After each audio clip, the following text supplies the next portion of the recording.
السلام علیکم ورحمۃ اللہ وبرکاتہ۔ الحمد للہ رب العالمین والعاقبۃ للمتقین والصلاة والسلام علی اشرف الانبیاء والمرسلین، اما بعد۔ اعوذ باللہ السمیع العلیم من الشیطان الرجیم من ہمزہ ونفخہ ونفثہ۔ ان اللہ یدخل الذین آمنوا وعملوا الصالحات جنات تجری من تحت الانہار يحلون فيها من أساور من ذهب ولؤلؤا ولباسهم فيها حرير۔ ٹھیک ہے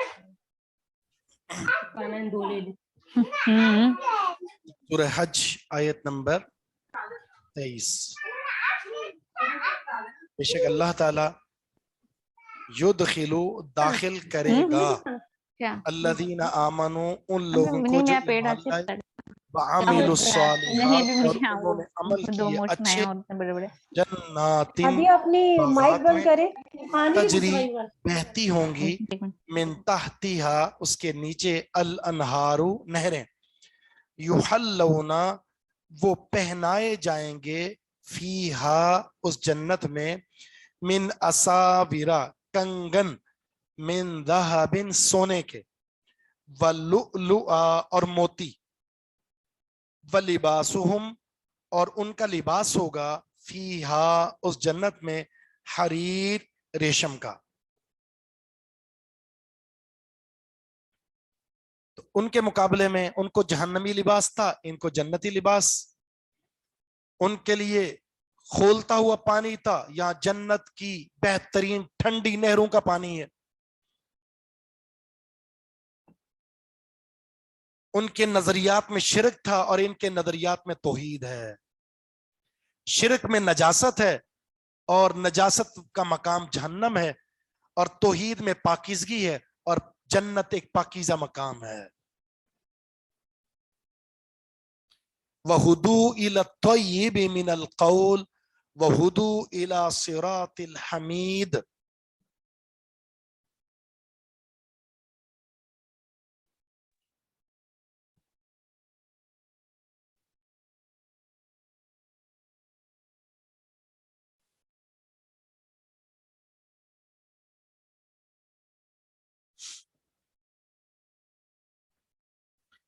وَخُدُو اور انہیں ہدایت دی گئی، انہیں ہدایت دی گئی، ان کی رہنمائی کی گئی، اِلَى الطَّيِّبِ پاکیزہ کی طرف، من القول بات میں سے،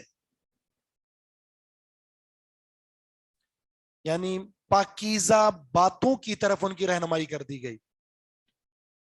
وَهُدُوا إِلَى صِرَاطِ الْحَمِيدِ اور ان کی رہنمائی کر دی گئی، انہیں ہدایت دے دی گئی حمید کی راہ کی طرف۔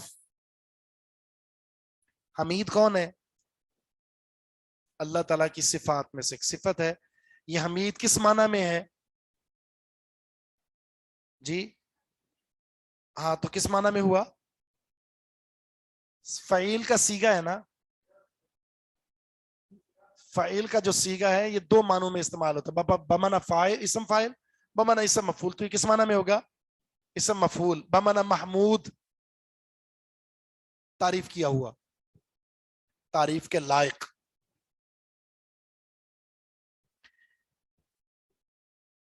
جی اسم مفعول۔ دو مطلب ہے اس آیت کے، یا تو اس کا تعلق جنت سے ہے، یا اس کا تعلق دنیا سے ہے، یا آخرت سے یا دنیا سے۔ اگر اس کا تعلق دنیا سے ہے تو پاکیزہ بات کا مطلب کیا ہوا؟ توحید۔ اللہ نے توحید کی راہ دکھا دی ان لوگوں کو، اور صراط حمید سے مراد اسلام کا راستہ، اسلام کا راستہ دکھا دیا، اور توحید سے اللہ تعالیٰ نے مالا مال فرما دیا ان کو۔ اور اگر اس کا تعلق آخرت سے ہے تو اس کا معاملہ جنت کے ساتھ ہے، تو جنت کے اندر جنت کا راستہ بھی ان کو نظر آ جائے گا، پل صراط سے گزرتے ہوئے سیدھا جنت میں، اور جنت میں جو باتیں ہوں گی وہ ساری پاکیزہ ہوں گی،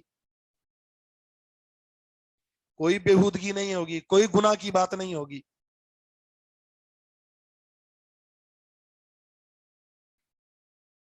اور وہاں اللہ کی حمد ہوگی، بس اللہ کی حمد.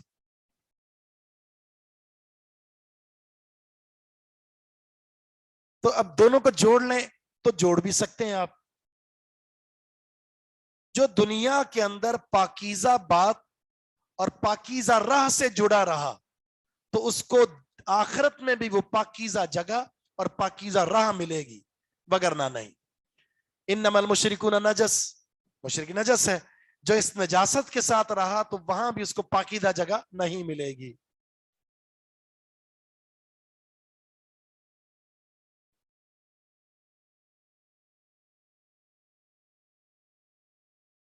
کنگن کیا چیز ہوتی ہے؟ پوچھنے والی فیمیل ہے یا میل ہے؟ ہاں، کنگن نہیں دیکھے آپ نے؟ تو اگر شادی ہو چکی ہے تو شوہر کو کہہ دیں کنگن لا کے دے دیں آپ کو. آج کل تو سونے کے بغیر بھی سونے کے پانی کے ساتھ مل جاتے ہیں. نہیں ہوئی تو آپ تقاضا کریں گے حق مہر میں کنگن کا، ٹھیک ہے؟ تو اس طرح آپ کو پتہ بھی چل جائے گا.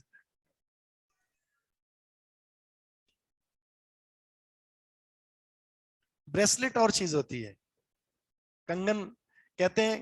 جو چوڑی ہے نا، چوڑی یوں سمجھے 10 چوڑیاں ملا کر موٹا بھاری جو ہوتا ہے نا وہ کنگن ہوتا ہے.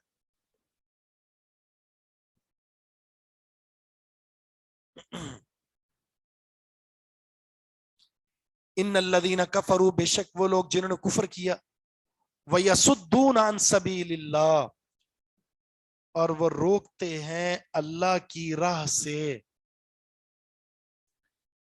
ابتدا جو نظریہ برا ہے تو کردار بھی تو برا ہوگا نا.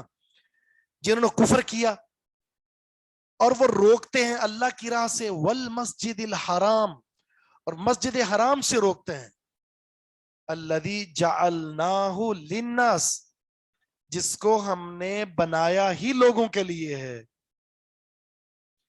جس کو ہم نے مقرر کیا ہی لوگوں کے لیے کہ لوگ یہاں آئیں. ایک تو اس کی تعمیر کا مقصد اللہ نے ذکر کیا، لوگ یہاں آئیں. دوسرا سواء العاکف فیہ والباد، برابر ہے وہاں کا رہنے والا اور باد کہتے ہیں باہر سے آنے والا، پردیسی کو کہتے ہیں باد.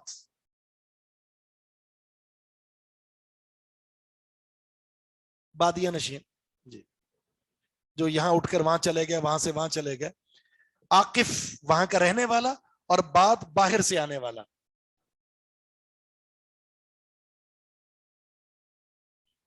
یعنی مقیم اور غیر مقیم.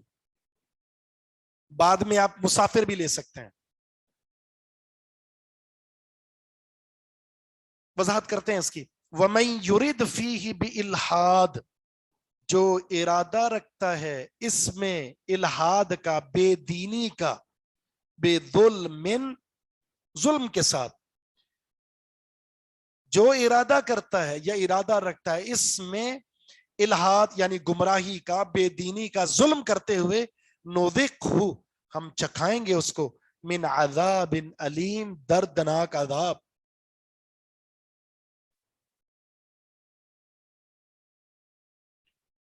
اس میں یصدون عن سبیل اللہ، پہلی بات کون لوگ ہیں جو اللہ کی راہ سے روکتے ہیں، مسجد حرام سے روکتے ہیں؟ اللہ کے رسول کے دور میں ہجرت کے بعد ایک ایسا واقعہ رونما ہوا جس میں کفار نے مسلمانوں کو روک دیا اللہ کی راہ سے، مسجد حرام سے. وہ کون سا ہے؟ حدیبیہ، 6 ہجری. کسی کو کوئی مسئلہ ہو؟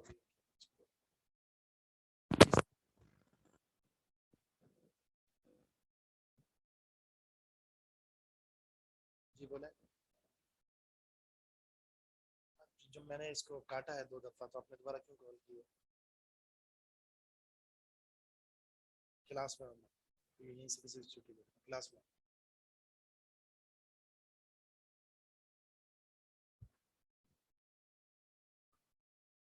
اچھا،